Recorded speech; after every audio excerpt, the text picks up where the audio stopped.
अगर मैं एक परिवार का नाम ना लूं तो शायद उचित नहीं होगा।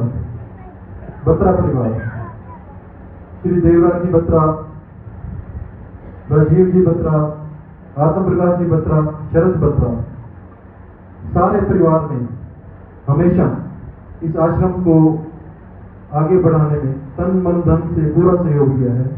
और आज हमारे इस योग दिव्य मंदिर और योग अभ्यास केंद्र के प्रधान श्री राजीव बत्रा जी हमें हर काम में जैसे उनको फोन करते हैं अपना उचित समय भी निकालते हैं और पूरा सहयोग हर तरह से देते हैं।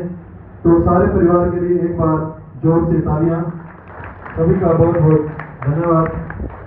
अब मैं हमारे योगाचार्य श्री करमचंद जी सरदाना जी को निवेदन करूंगा कि आए हुए अतिथियों का पन्ना पहनाकर योग दिव्य मंदिर का पन्ना पहनाकर स्वागत करेंगे।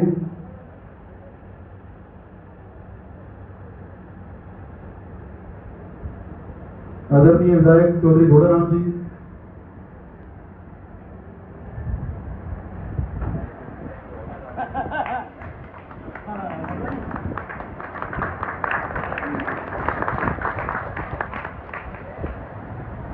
जैसा कि हरियाणा सरकार भी हर गांव में, हर शहर में व्यायामशाला एवं जिम को प्रोत्साहन दे रही है, तो ये योग अभ्यास केंद्र भी उसी कड़ी में काम कर रहा है।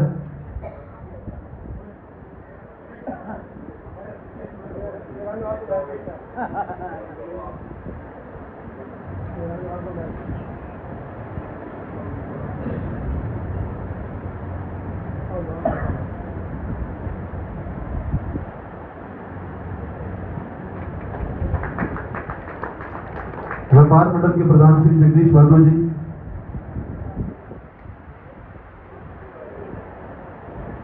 हमारी सभा के प्रधान श्री राजीव बत्रा जी,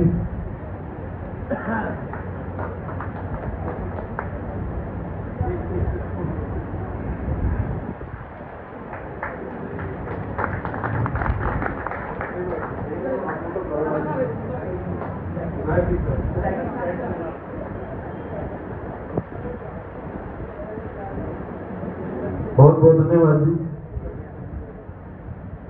इसी कड़ी में हमारे मुख्य अतिथि डॉक्टर केशव गोस्वामी जी को देशराज गुटरेजा जी एक मिनट आगे आएंगे, इनका भी पन्ना पहनाकर स्वागत करेंगे।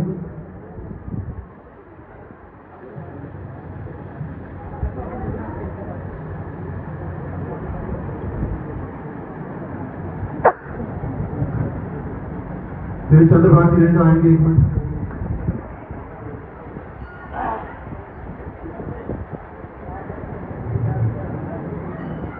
ये हमारे आश्रम के पिलर हैं जी सभी।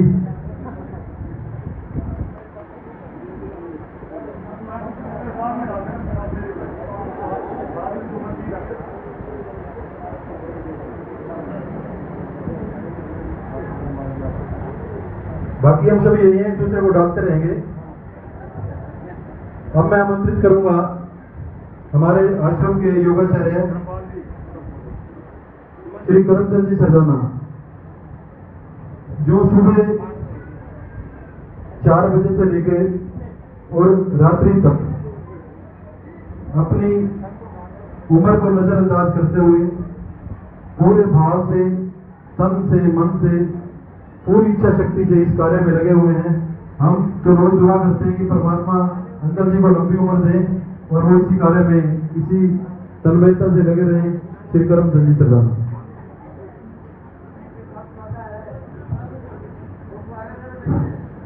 गुरुर्ब्रह्मा गुरुर्विष्णु गुरुदेवो महेश्वरा गुरु साक्षात् परब्रह्म तस्मै श्री गुरुवे नमो तस्मै श्री गुरुवे।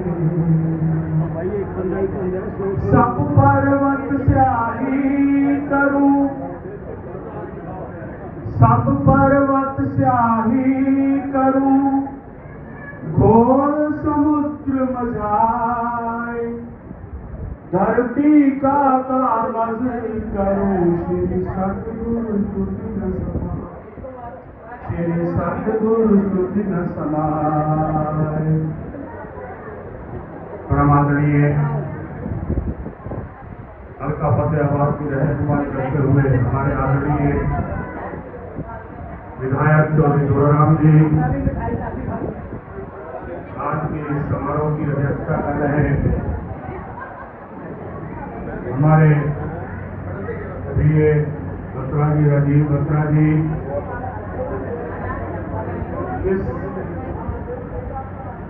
इस योग दिव्य मंदिर की योग अभ्यास केंद्र की अगर मैं फाउंडेशन स्टोन कहूँ, हमारे मेरे आदरणीय चंद्रभान जी, व्यापार मंडल के प्रधान आदरणीय जगदीश जी, अजीज जगदीश जी, सिरसा से पहुंचे हुए आदरणीय दीनाराज जी व उनके टीम, सिरसा आश्रम का संचालन कर रही आशा बहन जी व उनकी टीम, सभी का अगर मैं नाम लेना चाहूंगा तो बहुत समय लग जाएगा, मेरा समय उसी में बीत जाएगा। मैं मेरे प्रभु, मेरे सदगुरु सबके नाम को जानते हैं। मैं आप सबका यहां पहुंचने पर स्वागत भी करता हूं और आभार व्यक्त भी करता हूं, विशेषकर विधायक जी का, जिन्होंने हमारे एक ही ग्रह पे 2 साल पहले भी हमने ये प्रपोजल बनाई थी। इत्फाकन 25 तारीख को हमारे इस कार्यक्रम की शुरुआत होनी थी। हमने पोस्टर भी बनवा लिए थे, विधायक जी के, आपको याद होगा, इनसे भी समय ले लिया था। तो 22 तारीख को कोरोना का कहर हमारी इस धरा पे आया, जिस कारण हमें वो पोस्टपोन करना पड़ा। योग दिव्य मंदिर के बारे में आदरणीय चंद्रभान जी ने, धर्मपाल चावला जी ने बहुत कुछ कह दिया। मैं तो केवल यही कहूंगा कि मेरे गुरुदेव की वाणी है ये, कि ये तो एक वर्कशॉप है। मेरे गुरुदेव अपने संबोधन में ये अक्सर कहा करते थे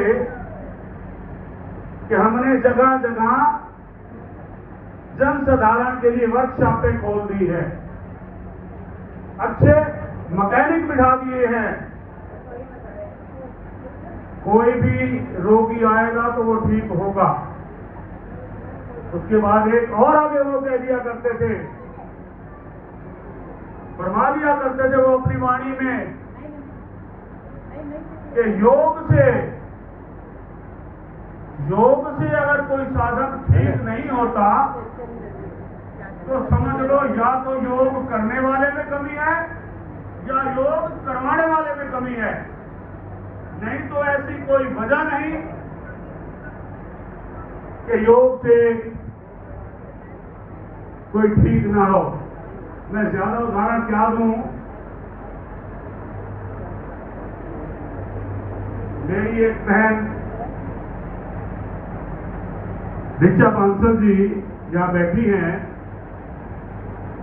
केवल मैं उनको आपके रूबरू कराना चाहूंगा ताकि आपकी भी जिज्ञासा बढ़े योग के प्रति। कोई मुझे प्रचार की जरूरत नहीं है, मैं केवल आपकी जिज्ञासा बढ़ाने के लिए ये बात कह रहा हूं कि योग से इतनी इतनी भयानक बीमारियां भी ठीक हो सकती हैं। इनको थायराइड से बैठे होंगे बहन जी, एक बार खड़े होंगे। इनको थायराइड था। जब ये मेरे गुरुदेव में आए तो इनका मंथली 2-2 किलो वेट कम हो जाता था। क्यों बहन जी, ठीक कह रहा हूं मैं?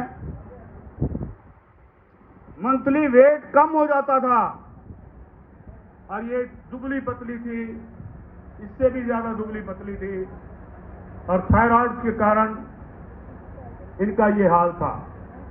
मेरे सदगुरु के दरबार में आने के बाद जैसे ही मुझे मेरे सदगुरुदेव ने प्रेरणा दी, शिक्षा दी।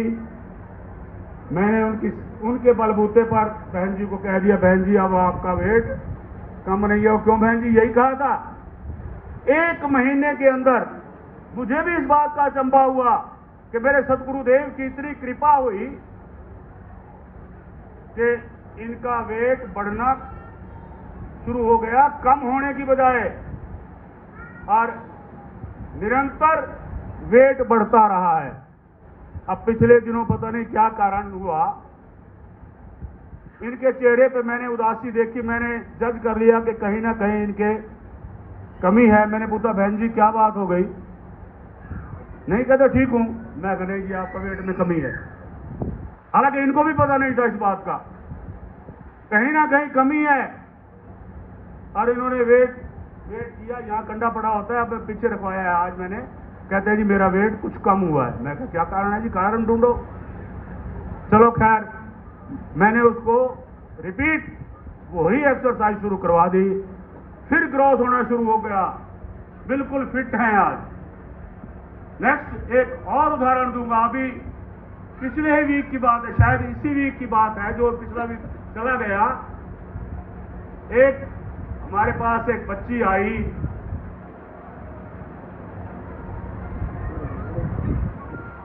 उसका नाम था आरती। शायद आए हुए हैं यहाँ? हाँ जी, बैठे हैं तो खड़े होंगे एक बार। सामने खड़ी है। ये जब आई तो मुझे कहती है जी मुझे 100 चीखें आती हैं, सांस फूल जाता है। क्यों बेटा? यही बात है, इनका सांस इतना फूलने लगा छींके आने के कारण, 100 छींके आने के कारण। और जब इनको छींके आती थी, डॉक्टर नाक में पाइप डालता था। ये आई, मुझे मिली, मैंने कहा बेटा आज के बाद आपको छींके नहीं आएंगी। हमने 2 चम्मच गाय का घी सुबह डाला आते ही, और जल क्रिया करने के बाद 2 चम्मच फिर मैंने कहा बेटा डलवा के जाना घी। उसके दूसरे दिन ही मैंने पूछ लिया, मैं कहा कैसे रहा बेटा कल? कहता जी बिल्कुल एक भी चीख नहीं आई। और मैंने उसी समय इसको कह दिया कि बेटा ये मत समझ लेना तो ये कोई मेरा कमाल है।